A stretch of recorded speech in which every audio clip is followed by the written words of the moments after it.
देखती है माँ और कहती है मेरा बेटा बहुत बढ़िया है, कृष्ण बनेगा, लड़कियां छिड़काएगा, 376 लग जाएगी, जाएगी सारी जमीन बेच के भी ना छुप पाएगा वो। अगर कृष्ण जैसा एक भी काम कर दिया तो उसे तो 35,000 रखी थी, यानी कितनी रखी पता नहीं, 64,000 लड़कियां छेड़ी उसने। जब 64,000 गोपियां विधवा हो गई एक साथ, तो कृष्ण ने उन्हें अपनी पत्नी बनाकर सम्मान दिया। ठीक है, आप सोचिए ये सम्मान हुआ कि 64,000 लड़कियों को उसने अपनी पत्नी घोषित कर दिया, तो ये सम्मान हो गया है। 64,000 लड़कियों के पास एक बार भी 2 शब्द बोल नहीं पाया होगा प्यार से, पूरे जीवन भर भी नंबर नहीं आया होगा एक से बात करने का, प्यार से ये समझाने का कि कोई बात ना, दुखी मत हो, मैं हूँ, ऐसे संबोधित करता होगा। फिर तो 64,000 से बैठ जाती होगी, मंच पे आ जाता होगा, ओ मेरी बेटियों सब कुछ है, मैं एकदम इकट्ठा करता हूँ, बढ़िया हूँ, ऐसे तो करता होगा। अब एक के पास तो जा नहीं पाएगा भैया, इमेजिन करो ना, है ऐसे लगता होगा मन उसकी बीवियों का।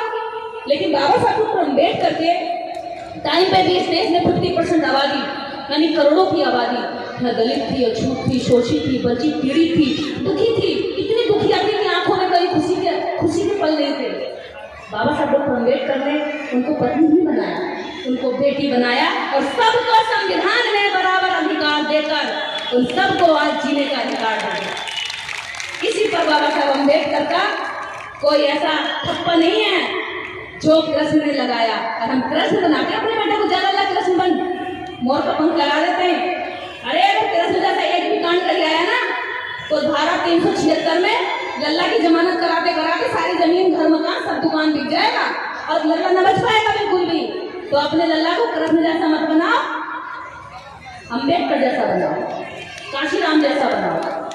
और अपनी बेटियों को दुर्गा देवी मत पढ़ाओ, फूलन देवी पढ़ाओ।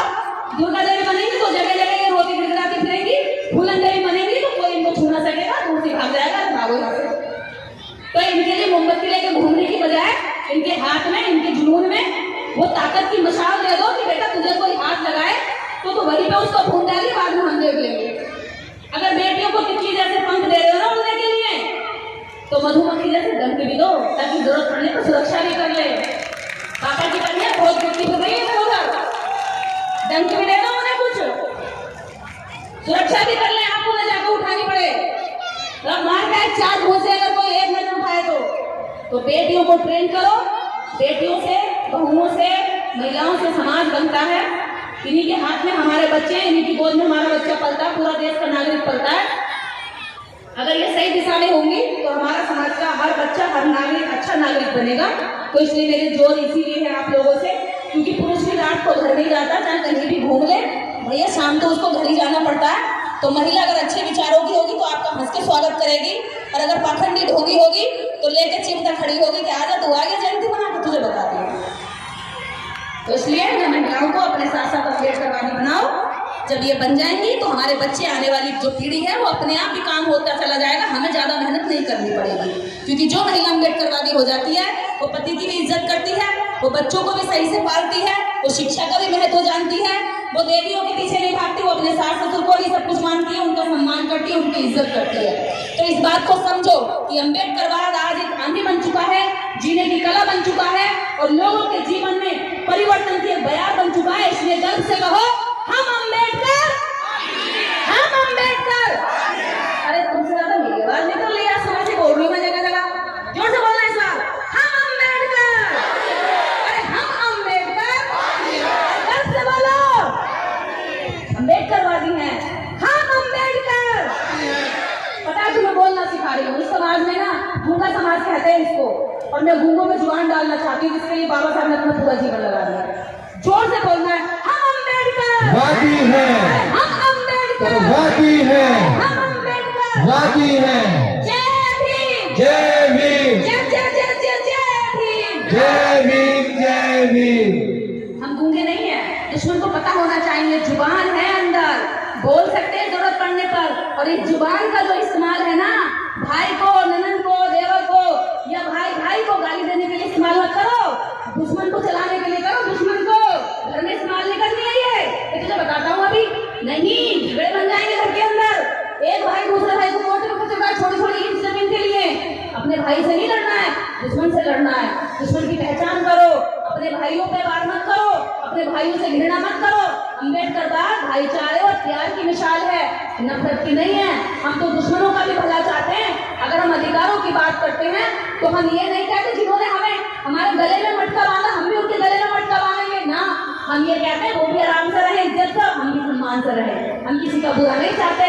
जब बाबा साहब डॉक्टर अम्बेडकर को संविधान लिखने का अधिकार मिला तो उन्होंने ये नहीं कहा कि तुमने इतने साल हमें कमर में झाड़ू और मटका बांध के रखा, हमारी बेइज्जती करी, हमें पानी नहीं पीने दिया, हमें तरसाया, हमें गंदी बस्तियों में रहने के लिए मजबूर किया, हमारा मांस खाने के लिए मजबूर किया। अब हम तुम्हारे साथ ऐसा करेंगे।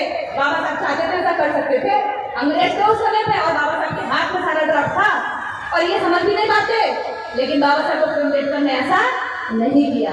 उन्होंने कहा कि नहीं, हम मानवतावादी लोग हैं, हम बुद्धवादी लोग हैं, हम बुद्ध को मानने वाले लोग हैं, हम समानतावादी लोग हैं, इसलिए हम तुम्हारे साथ बुरा नहीं लेकिन अपने साथ अच्छा करना चाहते हैं। ये हमारी है, ना हम बुरा करेंगे और ना ही बुरा सहेंगे। ये हमारी पहचान होनी चाहिए। इसके बाद अंत में एक बात कहूंगी कि देश के अंदर सरकारों ने नमक पे टैक्स लगाया, अंग्रेजों ने नमक पे टैक्स लगाया, कपड़ों पर टैक्स लगाया, आज की सरकार ने किताबों पर भी टैक्स लगा दिया। लेकिन इस देश में आपको पता है एक टैक्स और लगता था जिसको कहते हैं ईस्टर्न टैक्स। जानते हैं क्या है ये? इसको मूलाकर कहा जाता था। त्रावणकोर का एक राज्य था।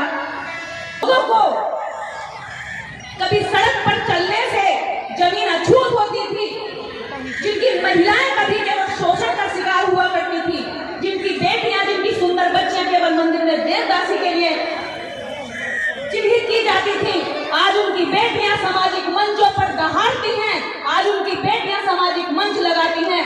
ये आपकी जीत है। जिन लोगों को कहते थे कि अरे तुम सम्मान पाने के लायक नहीं हो, आज उन लोगों ने सड़कें घेर रखी हैं और जय भीम का नारा लगाकर नीली क्रांति लेकर आए हैं और झंडे के साथ में दावे से कह रहे हैं सीना ठोककर कि हम तुम्हारी नजर में नीच नहीं हैं, हम उस बात की औलाद हैं जिसको तुम्हें मानना ही पड़ेगा, चाहे इधर से मानो, चाहे कान इधर से पकड़ो या इधर से पकड़ो, क्योंकि जिसको भारत में रहना होगा उसे संविधान के दायरे में चलना होगा। और जो संविधान के दायरे में चल रहा है, मान लो कि वो आपके बात को जरूर मान रहा है, बच ही नहीं सकता। भाई अगर संविधान से पहले यदि एक ब्राह्मण किसी लड़की का रेप कर देता था तो उसको कोई सजा नहीं थी, सजा के तौर पर केवल एक सजा थी कि उसकी चुटिया काट देते थे। लेकिन यदि एक शूद्र ने, अछूत ने उनकी बेटी को देख लिया तो उसकी आंखें भी निकाल देते थे। यदि वो उनके सामने सीना उठाकर चल रही थी तो कोड़ों से वो मार पड़ती थी, हाथ पैर गर्म तेल में डाल दिए जाते थे। ये अपमान था हमारा, ये हमारा जीवन की सच्चाई है भारत की। जब बाबा साहब डॉक्टर अम्बेडकर को पढ़ते हैं तो उनके सारे साहित्य में दर्द है, पीड़ा है, वो कीचड़ है जिसमें हम लोगों ने सदियों, हमारे पुरखों ने उसमें जिया। हमारे लोग कुएं पे नहीं चढ़ सकते थे, पानी के लिए बूंद बूंद के लिए तरसते थे। जब आज हम कहते हैं कि बाबा साहब डॉक्टर अम्बेडकर ने महान तालाब का आंदोलन करके हमें पानी पीने का हक दिलवाया, तो वो लोग आज भी कहते हैं अरे तो तुम लोग इतने दिन प्यासे रहे क्या? अरे नालायकों, बाबा साहब डॉक्टर अम्बेडकर को